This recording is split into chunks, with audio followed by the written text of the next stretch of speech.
हमारे प्रधानमंत्री जी ने जो बात कही है कि इधर खुदा है उधर खुदा है, जहाँ नहीं खुदा वहाँ कल खुदेगा, तो ऐसे 3000 नहीं, बहुत सारे हज़ारों, जहाँ भी 100 साल पुरानी जितने भी मस्जिदें हैं, पिछली सरकारों ने मुस्लिम तुष्टीकरण और ईसाईकरण का इतना प्रपंच फैलाया, इतना जाल फैलाया कि आज हमें हिंदू होने की अपनी पहचान के लिए संघर्ष करना पड़ रहा है। इन 70 सालों के बाद भी आपको याद होगा जब समुद्र मंथन हुआ था तो उस अमृत को लेकर देव और असुरों में बहुत बड़ा युद्ध हुआ।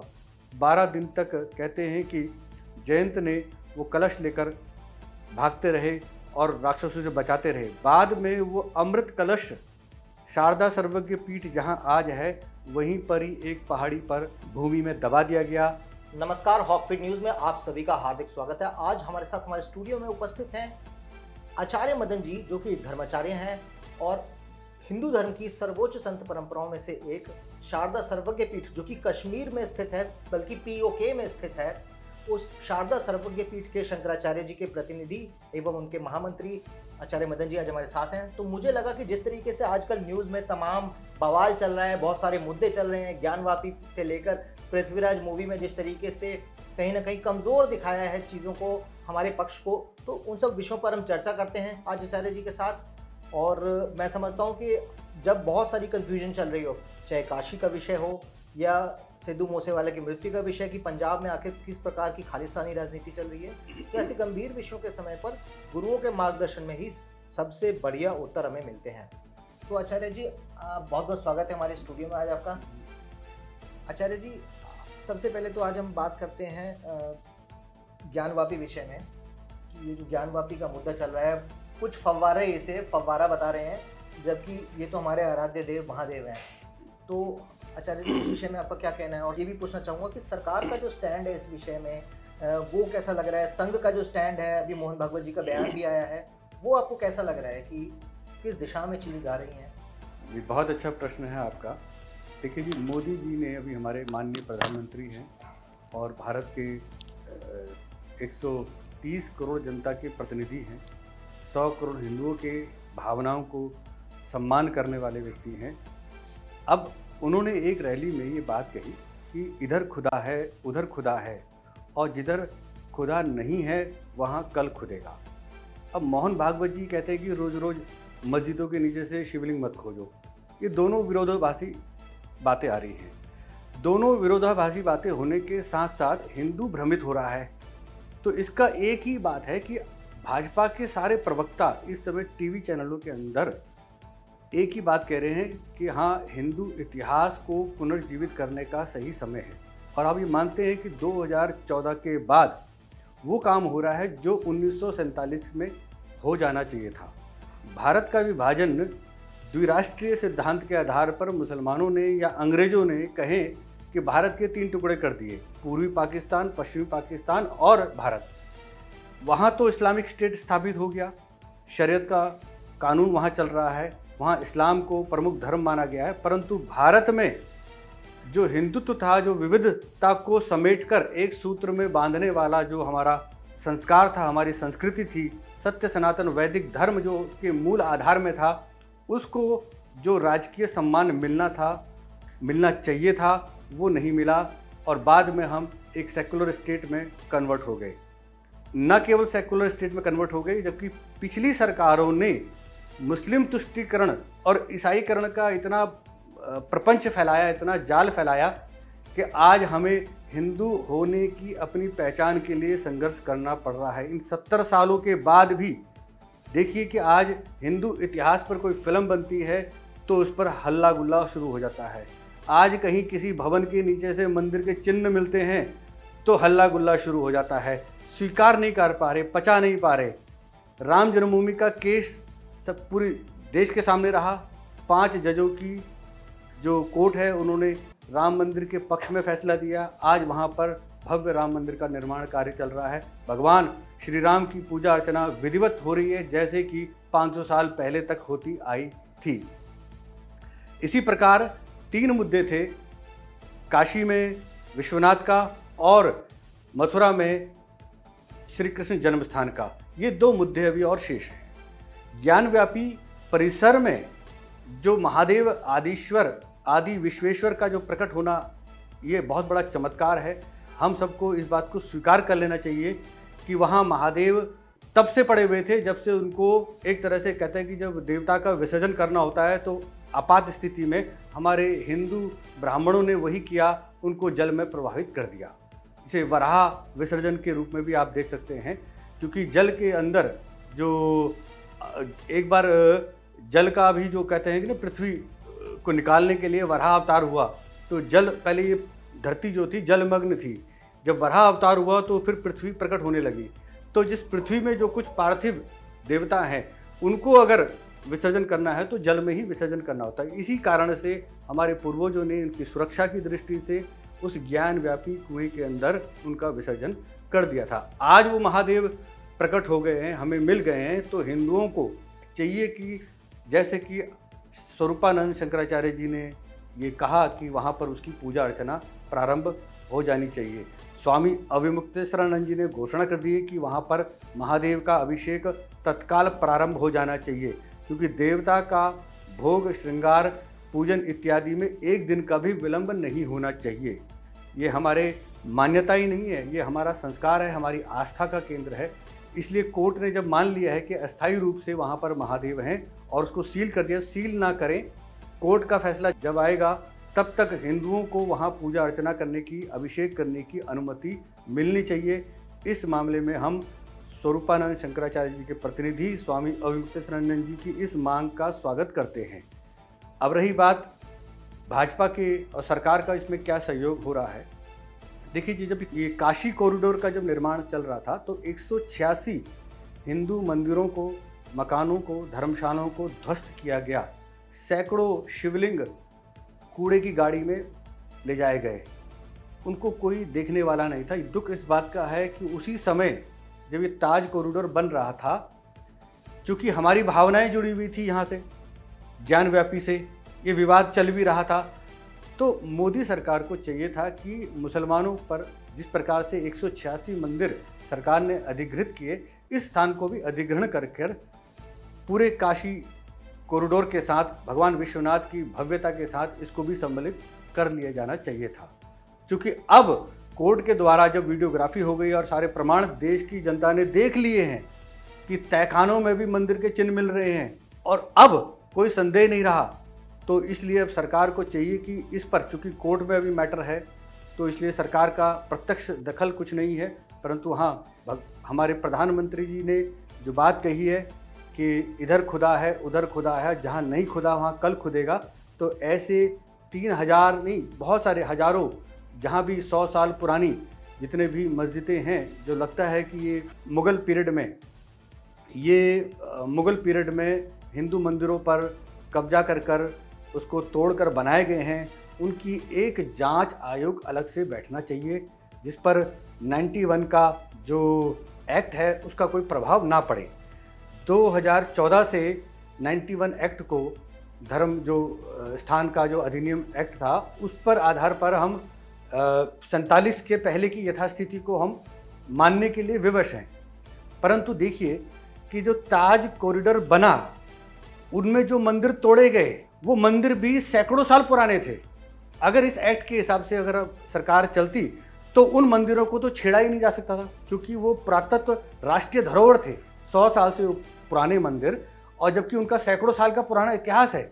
जब वो तोड़े जा सकते हैं तो सरकार चाहे तो कुछ भी कर सकती है। इस विषय पर उस 91 एक्ट को तुरंत ध्वस्त कर ख़त्म करके, क्योंकि एक भाजपा के प्रवक्ता ने कहा कि अभी कोर्ट में मैटर है, अगर कोर्ट में मैटर ना हो और कोर्ट का जो भी फैसला हो उस पर सरकार उसके बाद स्टैंड लेगी, और वो पूरी तरह से तैयार है। उनका आश्वासन है कि इस 91 एक्ट को हम पूरी तरह से समाप्त कर देंगे। इस आश्वासन पर हिंदू पूरी तरह से उन पर विश्वास कर उनका गुणगान कर रहा है।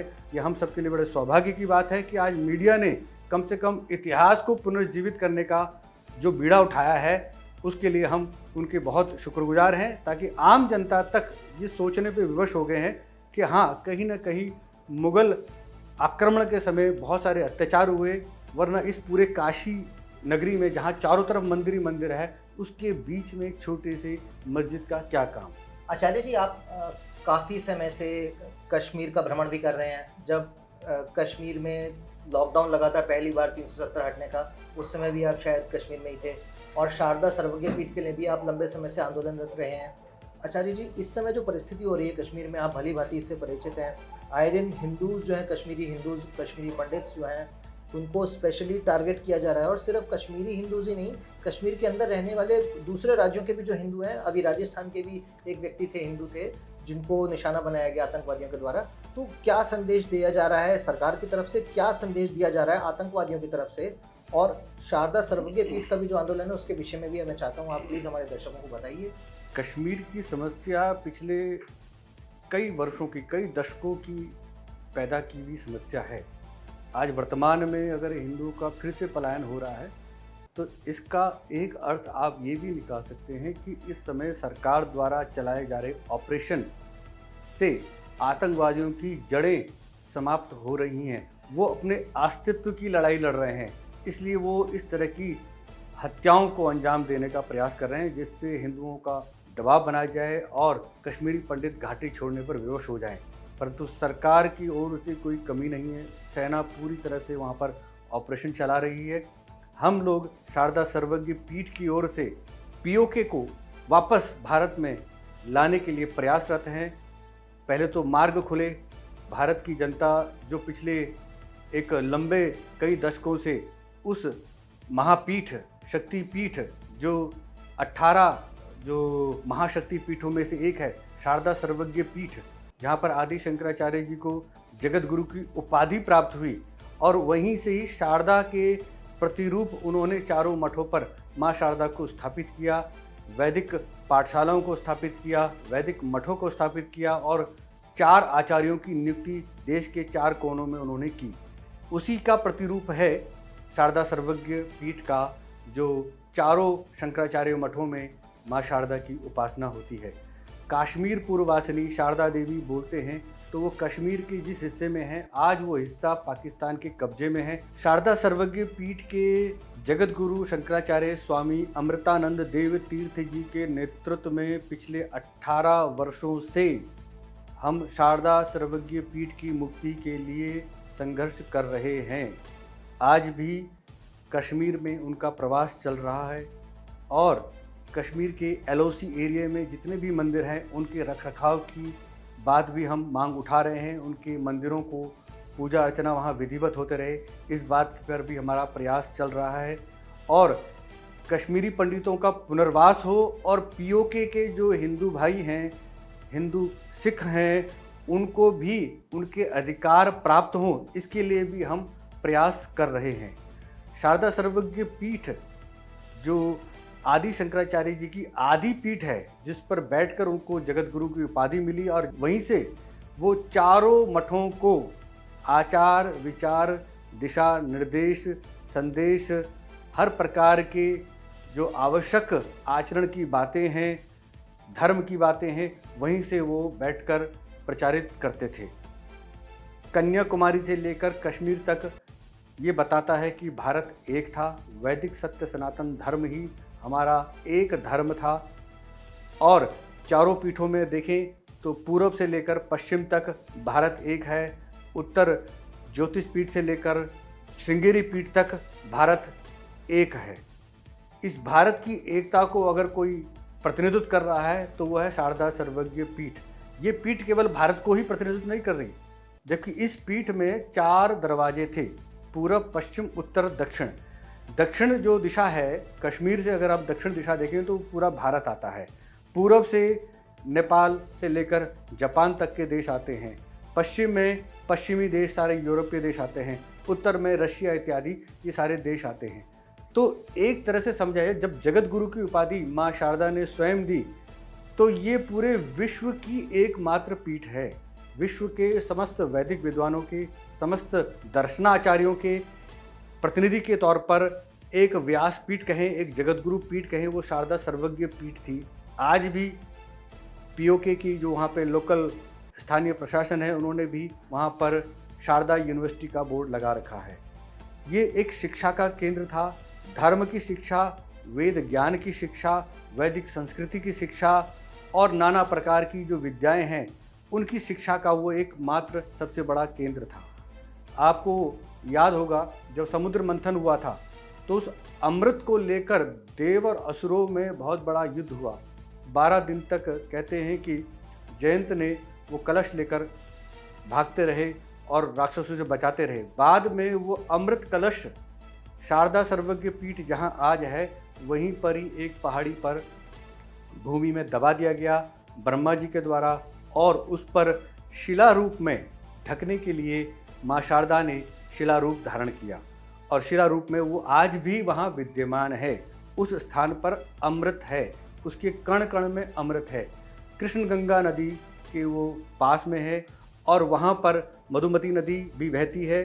उसके संगम के पास ये शारदा सर्वज्ञ पीठ अमृत कुंड है जो पूरे विश्व में कहीं नहीं है, जिसकी 4 बूंदें जहाँ गिरी वहाँ हिंदू सनातन धर्मी लोग कुंभ करते हैं, धर्म चर्चा करते हैं।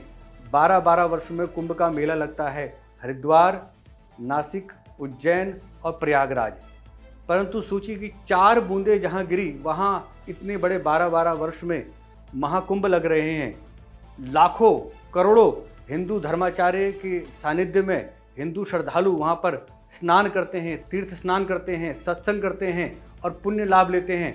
तो सोचिए 4 बूंदों वाले स्थान पर अगर महाकुंभ लग सकता है तो जहाँ पर अमृत कलश साक्षात दबा हुआ है वो स्थान कितनी तपस्वी होगी, कितनी वहाँ पर दिव्यता होगी। उस दिव्य स्थान पर भी पूरे विश्व के सनातन धर्मियों को, जो धर्म के इच्छुक लोग हैं, जो धर्म के अनुरागी लोग हैं, जो धर्मावलंबी लोग हैं, जो दर्शन की खोज कर रहे हैं, जो सत्य की खोज कर रहे हैं, जो ज्ञान की खोज कर रहे हैं, उन सब का कोई अगर केंद्र बन सकता है तो वो कश्मीर की धरती, और उस कश्मीर की धरती में भी शारदा सर्वज्ञ पीठ माँ शारदा के आंचल के तले वो सारे के सारे विद्वान वहाँ इकट्ठे हों और वहाँ पर माँ का जय जयकारा करें, महाशक्ति की उपासना करें और ज्ञान का जो ग्रहण करें उसको पूरे विश्व में प्रचार करें।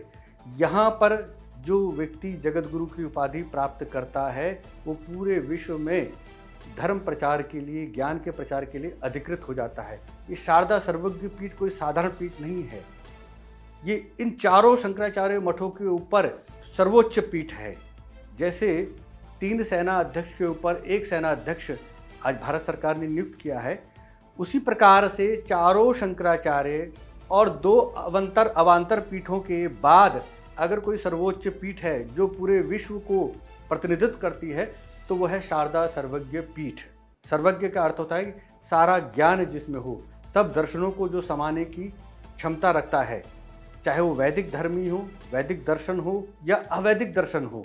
दर्शन तो दर्शन है, उस ज्ञान का मूल्य है। यहाँ पर ज्ञान का मूल्य होता था। इसी शारदा सर्वज्ञ पीठ को हम सनातन धर्मियों के लिए खोलना चाहते हैं। शीघ्र ही भारत सरकार इस पर पहल करेगी और जैसा कि हमारे पूर्व सेना अध्यक्ष MM नरवणे जी ने कहा था कि अगर सरकार आदेश करे तो हम POK खाली करने के लिए तैयार हैं। वर्तमान में नए सेना अध्यक्ष आ रहे हैं, हम उनसे भी आशा करते हैं कि वो भी सरकार के आदेश का पालन करें। जब भी सरकार आदेश करेगी, सरकार की अपनी एक रणनीति होती है। जैसे 370 हटाई है, किसी दिन एक दिन घोषणा करेगी भारत सरकार कि आज से हम POK खाली कराने का अभियान युद्ध स्तर पर हम छोड़ रहे हैं। अब कोई सर्जिकल स्ट्राइक नहीं, अब सेना जाएगी तो लौट के नहीं आएगी, वहाँ पर स्थापित होकर और शेष भारत को उससे जोड़ेगी और भारतवासियों को जोड़ेगी, हिंदुओं को जोड़ेगी। और शारदा सर्वज्ञ पीठ ही नहीं, वहाँ पर जितने भी मंदिर हैं POK के क्षेत्र में, वो सारे के सारे मंदिर सनातन धर्मी हिंदुओं के लिए खुल जाएंगे, ऐसी हम सरकार से आशा करते हैं। आचार्य जी, पृथ्वीराज मूवी के बारे में आपसे बात करनी थी, उसके बारे में ज़रूर बताइए कि आपने देखी मूवी, कैसी लगी आपको मूवी? क्या सच में जिस तरीके से पृथ्वीराज चौहान जी के बारे में इस देश का जो युवा है जैसे विचार रखता है, क्या उसको पर्दे पर ये फिल्म उतार पाई? क्योंकि कहते हैं बहुत बड़ा बजट था, मैंने सुना है 300 करोड़ का बजट है शायद। तो क्या फिल्म अपने बजट को और अपने उद्देश्य को, सबसे महत्वपूर्ण बात यह है कि अपने उद्देश्य को मीट कर पाई है फिल्म या नहीं? देखिए, 4 बांस 24 गज उंगल अष्ट प्रमाण, ता ऊपर सुल्तान बैठा मत चुके चौहान। महाराजा सम्राट पृथ्वीराज तो नहीं चुके, उन्होंने मोहम्मद गोरी को मार ही दिया था, परंतु इस फिल्म को बनाने वाले और इस फिल्म में मेन किरदार निभाने वाले जरूर चूक गए हैं, क्योंकि ये फिल्म में अंत में इस जो दोहा है, इस दोहे के हिसाब से सुल्तान पर वार नहीं होता, अपितु घोड़े पर चलते हुए और थोड़ा झुकते हुए वो पृथ्वीराज जी के तीर का निशाना बनता है। इस कहानी को जिस तरीके से घुमाया गया है, और इसमें जो गाने में कई बार कुछ चीज़ें बड़ी खटकती है, जैसे लंका में दशानन, मथुरा में जैसे मोहन, तो दशानन जैसी तुलना, यानी लंका के जो राजा था दशानन, रावण से तुलना कर दी कई बार पृथ्वीराज की, तो गाने के जो बोल हैं बड़े अटपटे से लगते हैं। इस फिल्म में जिस प्रकार से 300 करोड़ रुपए खर्च किए गए हैं, उससे पृथ्वीराज के जो ऐतिहासिक चरित्र को जितनी तरीके से खुलकर आना चाहिए था, समझाना चाहिए था, उस तरह से नहीं समझाया गया। और मोहम्मद गौरी का कई बार कैरेक्टर जो इस तरह से जो क्रूर था, एक आक्रमणकारी था, और भारत के लिए बर्बर जो आक्रमणकारियों में, आतंकवादियों में, लुटेरों के रूप में जो थे, उसको एक शौर्यवान के रूप में दिखा दिया। मुझे मार दो, मुझे जान से मार दो, इस तरह की जो डायलॉग उसमें डाले गए हैं, तो ये मुझे लगता नहीं कि वो कह रहा है कि मुझे मार दो, वीरता की तरफ मरना चाह रहा है, और पृथ्वीराज उसे छोड़ रहे हैं। तो ये चीज़ें बड़ी अटपटी है। इस पर थोड़ा सा लगता है कि कहीं हम चूक गए हैं। पृथ्वीराज जी के साथ, सम्राट पृथ्वीराज के साथ जो देसी राजाओं को इकट्ठा होना चाहिए था, वो नहीं हुए, और जयचंद की कहानी को भी थोड़ा बहुत परिवर्तन उन्होंने कर दिया, जबकि पीछे से उन्होंने सेना का, मोहम्मद गौरी को सैन्य सहायता भी उपलब्ध कराई थी, वो नहीं दिखाया गया इसमें। और इस तरह की फिल्मों से थोड़ा सा हमें कहते हैं कि ना, ज़्यादा उम्मीदें थी कि कश्मीर फाइल की तरह ये भी कुछ देशभक्ति के संवाद को ज़्यादा रखेगी, उतना इन्होंने रखा नहीं है। तो एक औसत फिल्म से ज़्यादा ये कुछ नहीं है। पृथ्वीराज चौहान के लिए एक भारी भरकम और मजबूत शरीर वाला होना चाहिए था। उस कैरेक्टर के हिसाब से अक्षय कुमार जी मुझे लगता है बिल्कुल फिट नहीं बैठे हैं, और वो देखने का नज़रिया है इसमें ज़्यादा नहीं। बाकी और लोग ठीक है, कलाकार की दृष्टि से हम ज़्यादा समीक्षा नहीं करते, सिर्फ ऐतिहासिक जो एक दृष्टिकोण था, उस पर बहुत पहले भी फिल्में बनी हैं, उनमें दिल्ली की लड़ाई को और दिल्ली आपसी फूट को बहुत अच्छी तरीके से बताया गया था, दर्शाया गया था। तो इस तरह की जो पहले फिल्में बनी हैं, उनको भी, अगर जो लोग पृथ्वीराज जी पर फिल्म देखना चाहते हैं, तो पूर्व की 1924 से फिल्में बनी आ रही हैं, 3-4 फिल्में, बड़ी बड़ी फिल्में बनी हैं, उनको अवश्य देखना चाहिए। और इसमें एक बात जरूर है कि भारतीय राजाओं में राजसूय यज्ञ, यानी इस आर्यवर्त पर एक शासन करने के लिए और पूरे पृथ्वी पर शासन करने के लिए चक्रवर्ती सम्राट बनने की भी जो एक प्रक्रिया थी, उसका कहीं उल्लेख हुआ है। तो उसका हम स्वागत करते हैं, और ये समझना चाहिए कि भारत में देसी राजाओं का एक राज्य, यानी पूरा भारत एक राष्ट्र था। अगर राजसूय यज्ञ वही व्यक्ति कर सकता है जिसके सभी देसी राजाओं का समर्थन हो। और राजसूय यज्ञ एक तौर पर अगर भारत से बाहर भी बात करें, तो पूरे विश्व में जितने भी देश हैं, सभी दिशाओं में, चारों दिशाओं में, वहाँ के राजाओं को परास्त कर या उनसे समर्थन लेकर भी राजसूय यज्ञ होता था। तो इस भारत जो है, स्वयंभू मनु से लेकर कहते हैं कि महाराजा युधिष्ठिर तक चक्रवर्ती राजा हमारे हुए। युधिष्ठिर के बाद विक्रमादित्य का कहीं थोड़ा बहुत नाम आता है कि अरब क्षेत्र तक, मध्य अरब तक और अरब के देशों में उनको अपने भारत में मिला लिया था, वहाँ तक थे। उसके बाद जयपुर के हमारे महाराजा ने भी 400 साल पहले भी एक राजसूय यज्ञ किया था, वो भी बड़ा काफ़ी चर्चा में रहा। तो इस प्रकार से हमारे देसी भारत के लोगों में भी राजसूय यज्ञ करने की प्रवृत्ति बने। भविष्य में हमारे केवल राजनीतिक दल इस पर विचार करें कि ये परंपरा कोई आज की परंपरा नहीं है, ये तो राजाओं की परंपरा युगों युगों से चली आ रही है। आज जरूर हम लोकतंत्र के देश में जी रहे हैं, लोकतांत्रिक तरीके से हम अपना नेता चुनते हैं, ये बहुत अच्छी बात है कि प्रजा अपना राजा का चुनाव करे, परंतु राजा के अपने दायित्व होते हैं। पूरी जिम्मेदारी से जब किसी को अधिकार मिल जाते हैं तो राजा के समान ही व्यवहार करते हैं। आज के नेता भी हमारे किसी राजा से कम नहीं हैं, परंतु जिम्मेदारियां, दायित्व निभाने में भी वो राजा के जितने अधिकार भोगते हैं, उतने अधिकार से वो दायित्व भी निभाएं। यही इस देश की जनता से हम आशा कर सकते हैं। हाँ, इतिहास की पुनर्स्थापना होनी चाहिए और देसी राजाओं के चरित्र को भी पढ़ाना चाहिए। ये नहीं कि अकबर से लेकर और आप ये बहादुर शाह जफर तक ख़त्म कर दें और उनके वंशजों के गीत गाते रहें। ये बिल्कुल नहीं होनी चाहिए। वो लुटेरी कौम थी, लुटेरा वंश था, उन लुटेरों का वंश लुटेरों की तरह पढ़ाया जाए और हिंदू राजाओं के इतिहास को जनता को दिखाया जाए, समझाया जाए, पढ़ाया जाए, जिससे हमें अपने भारतीय होने में स्वाभिमान अनुभव हो। इतनी बात कहकर मैं इस फिल्म के विषय में और अधिक कुछ नहीं कहूँगा। धन्यवाद। तो आज हमारे साथ थे शारदा सर्वज्ञ पीठ के प्रतिनिधि एवं महामंत्री आचार्य मदन जी, जो कि अपने आप में एक बहुत बड़े योगी पुरुष हैं। आपने सोशल मीडिया पर इनकी फोटोज और वीडियोस देखी होंगी जो काफ़ी वायरल होती रहती हैं। तो दोस्तों, शारदा सर्वज्ञ पीठ से जुड़ने के लिए नीचे दिए गई वेबसाइट पर क्लिक करें, साथ ही साथ वहां पर जाकर आप डोनेशन भी कर सकते हैं और इस अभियान से जुड़ सकते हैं। आज का हमारा कार्यक्रम आचार्य जी के साथ कैसा लगा, इसके बारे में हमें कॉमेंट में ज़रूर बताएं। जय श्री राम। हमारे चैनल को सब्सक्राइब करें, बेल आइकन दबाएं।